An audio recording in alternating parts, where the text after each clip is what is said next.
Usai membuka pertemuan Asia-Europe Meeting Seminar on Social Dialogue di Bali, Dirjen Pembinaan Hubungan Industrial dan Jaminan Sosial Kementerian Ketenagakerjaan, Hayani Rumundang mengatakan, pertemuan negara-negara Asia dan Eropa merupakan forum antar pemerintah kerjasama bidang politik, ekonomi, sosial budaya, dan pendidikan.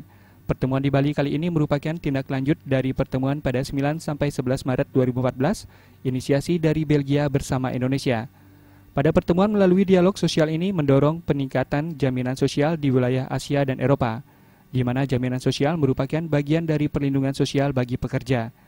Berdasarkan data dari ILO, saat ini hanya 20% dari populasi dunia memiliki cakupan jaminan yang memadai. Mereka menghadapi bahaya di tempat kerja, sementara jaminan pensiun dan asuransi kesehatan di sebagian negara belum ada. Di Indonesia, jaminan sosial seperti jaminan kesehatan diterapkan tahun 2014. Memang jaminan sosial ini adalah concern berbagai negara, baik itu negara yang berkembang ataupun negara maju.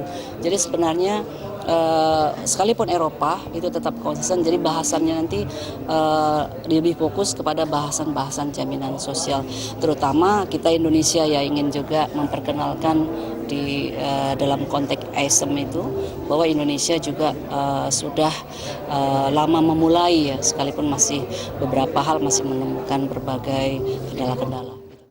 Pertemuan atau dialog sosial dengan stakeholder ini diharapkan memberikan saran dan rekomendasi kepada pemerintah untuk merancang kebijakan agar sesuai prioritas negara-negara Asia Eropa dan menjadi dasar yang kuat untuk mengatasi krisis ekonomi global.